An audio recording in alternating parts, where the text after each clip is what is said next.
Hey everyone, thanks for joining my talk today.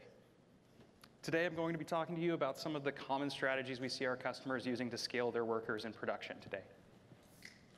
First off, my name is Kurpuis. I'm a senior backend development manager at Bitovi.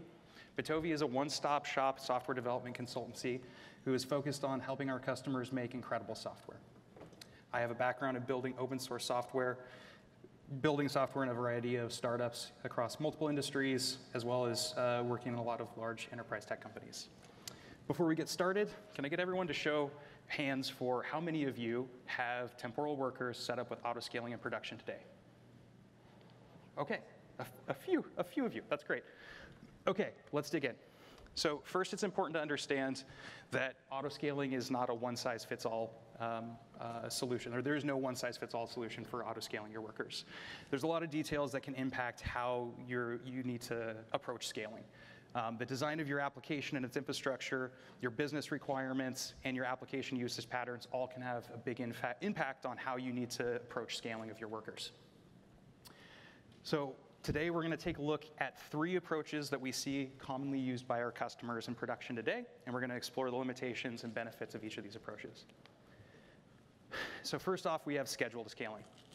This approach is the simplest of all approaches, and of all the approaches that we'll be discussing today at least, and it's a very common starting point. The idea is really straightforward. You scale up your worker cluster when you expect load or traffic to start flooding into your system. And then you scale it back down when traffic is expected to drop down again. Since it doesn't require any metrics, there's no external dependencies. With this approach, you likely want to add some padding to your start and end times, as well as some extra capacity, just to make sure that you account for any unexpected spikes in traffic, which of course means that this is less efficient. You're wasting a lot of resources there. This can be all right for workloads that are predictable. This approach has actually been really effective for some of our customers that have highly cyclical workloads. Sometimes they may have upstream rate limiting or really predictable sources for this traffic. So this can be a really, really useful approach for them. Some of the pros of this approach are that it's really easy to implement. There's no external dependencies, and it's really good for predictable usage patterns, as we talked about. Some of the downsides is that it's inefficient for resource consumption, and usage spikes may cause some bottlenecks in your workers. Another common approach that we see is leveraging your platform metrics, right? So you may be using GCP or AWS and deploying your workers in your application there. Maybe you use some of your application metrics to actually drive the scaling. So for example, maybe you have a REST API, and that REST API is triggering workflows. Maybe you can use the request count or the active request count to kind of drive the scaling decisions of your workers, right? You may also want to use like GPU or CPU metrics or memory metrics to actually vertically scale your workers as well, right? So this approach is a lot more flexible. It's good for unpredictable resource consumption and unpredictable usage patterns. On the downside, it is a little bit more complex to set up compared to the scheduled scaling approach, and it does lack visibility into worker bottlenecks. The final approach I want to discuss is leveraging Temporal Cloud metrics to drive the scaling of your worker clusters. This approach allows you to gain insight into Temporal's queue and the matching service to better inform and predict the needs of your workers and how you need to scale them. This approach is generally what we recommend because it actually gives you visibility into what's happening under the hood in Temporal, visibility into the matching service and the queue and that sort of thing. This helps you more easily and predictably identify bottlenecks, and it's a lot more efficient on resource consumption. So pros, obviously, like I said, it has visibility into actual worker bottlenecks. It's good for unpredictable usage patterns. And then on the cons, compared to the scheduling approach, is a little bit more complex. It's pretty comparable to platform metrics, though. So today we're going to be focusing on this approach, and let's see kind of what it looks like to set this up. So first we'll need to enable these metrics for our namespace in Temporal. Temporal will generate an endpoint to receive these metrics from, and we can provide an MTLS certificate to authenticate this endpoint. To measure worker bottlenecks, we recommend starting out by by measuring the sync match rate. So the sync match rate is basically a decimal between 1 and 0 that represents the portion of workers who can immediately pick up workflows for execution versus the percentage of workflows that have to be persisted before a worker can pick them up later. This can be a really strong indication that your workers are under-provisioned if your sync match rate is falling. On the right side of the slide, you see a little sample query that is calculating the sync match rate for an example namespace. So I do have to take a moment to address the new metrics which were announced yesterday in the keynote. They do kind of invalidate some of this, but I think it's important to note that the sync match rate is still going to be an important metric long-term to watch for scaling. And these new metrics that they just announced will certainly be valuable for painting a more complete picture of how your cluster is performing. So expect some updates from Bitovi in the near future. We'll be posting a blog article with some more official recommendations there. So there's a few caveats that we should discuss. So first off, false signals. So it's really important to note that temporal cloud metrics alone can't really tell you if your worker cluster is the bottleneck. If your queue backlog is growing and the matching service is unable to match workers, it could also be a sign of a misconfiguration. A really simple example of this would be that your worker is configured to listen to the wrong task queue, right? Scaling your workers all day long isn't going to fix that. So typically we recommend that you watch CPU consumption or something along those lines to get an idea for how your pods are actually, if they are actually busy doing work. If your sync match rate is rising and your CPU is rising, then that's a very strong indication that your worker cluster is under-provisioned. So the next challenge is negative signals. So sync match rate is a negative signal, meaning as the number decreases, it's an indication that we need to scale, right?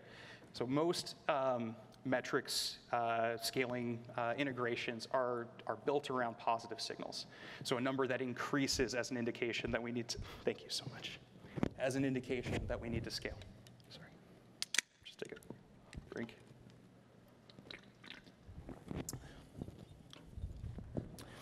So we do need to make some adjustments to our Prometheus query before we'll be able to actually take advantage of this and use it as a positive signal for scaling.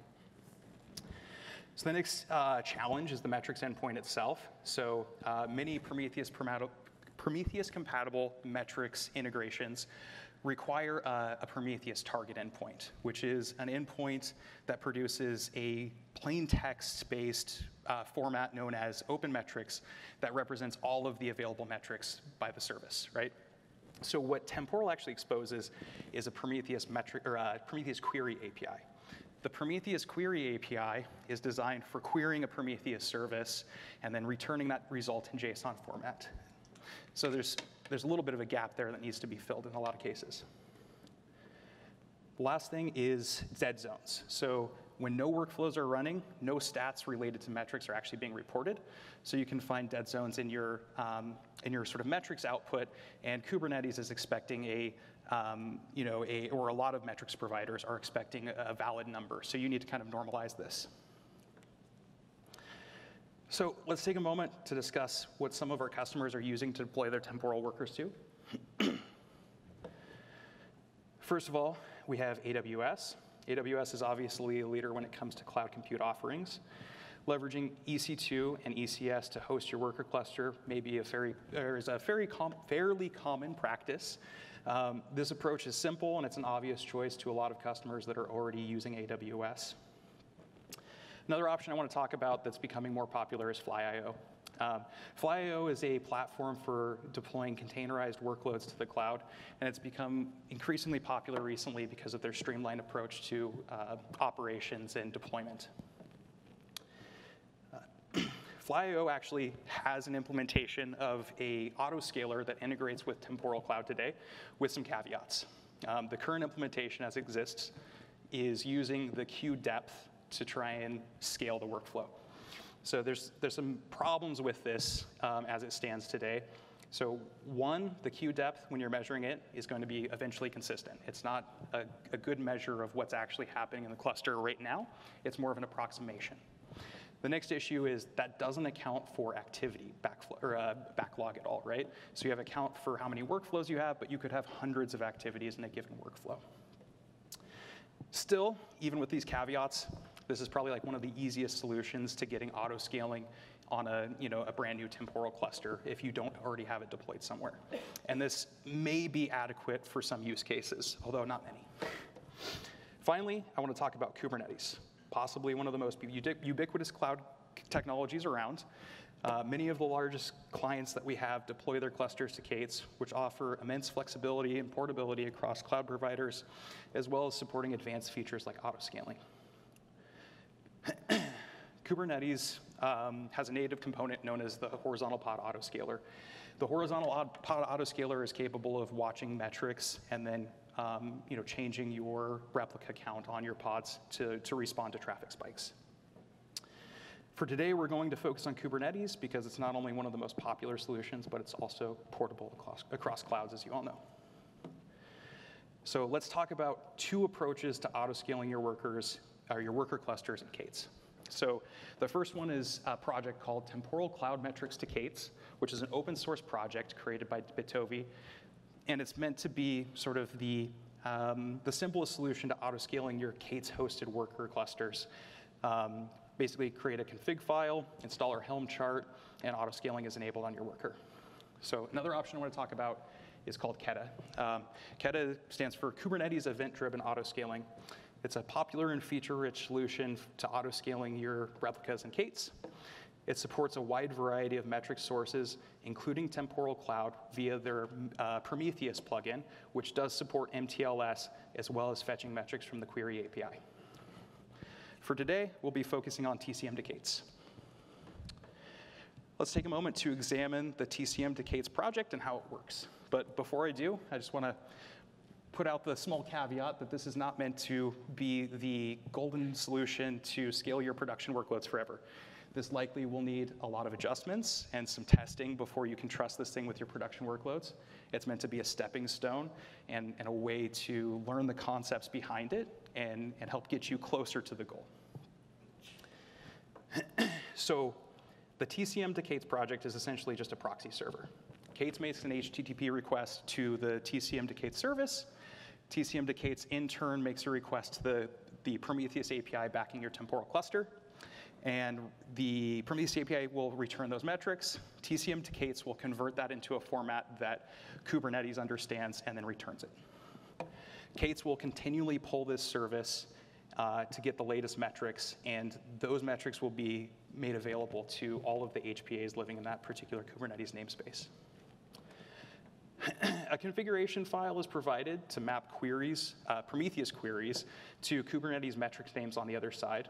This gives you the opportunity to make calculations and adjustments to these numbers before you actually pass them through to the HPA. If you already have a worker deployed to Kubernetes, it's really simple to get going with this. You can just clone our repo, create a config file, and install it with the Helm CLI. Now, note that in the parameters that we're providing to Helm, we're specifying the name of the worker in Kubernetes and the namespace that it lives in, as well as the MTLS certificate pair to communicate with Temporal and the Temporal namespace. Let's take a quick look at a sample configuration file for this project so we can get an idea of what's going on in there. This is where the metrics endpoint, the location for the MTLS certificates, and the mapping to the queries, mapping from queries to Kubernetes metrics is defined. Note that we've inverted the calculation for sync match rate so that it's now a positive signal that can be used to trigger the HPA scaling policies. We also set a default value because when no workers are running, as I said before, no data is reported, and so you end up getting essentially a NaN back from Prometheus, which the HPA does not like. So we normalize that to 1, which is kind of the base, right? So now let's do a quick demo of the TCM to K8s project. I pre-recorded this because a dry run proved that it was going to be way too long without fast-forwarding it a little bit. But what I have here is a recording of a worker that simulates a really long-running process. And then also the worker concurrency has been limited severely so that with a relatively small amount of traffic, we can cause some pretty severe consequences. The worker is running on a Kubernetes cluster. It's configured with autoscaling via the TCM Decates project using essentially defaults currently. So I'm going to flood it with 100 workflow executions, and we're going to see how the metrics are impacted, and more importantly, how the HPA responds to that. So right here, I run a script to execute 100 workflows. We'll go ahead and jump over to Prometheus, and I'm going to start fast forwarding. This is at like 3x time or something like that. Now we'll see that our sync match rate starts to drop, and the HPA responds by spinning up some more workers over here. And the sync match rate still is not recovered, so the HPA gets a little bit more regressive, and we get up to 10 workers pretty quick, now 12 workers. So now our sync match rate is recovering, our workflows have completed, and the HPA responds by scaling our workers back down.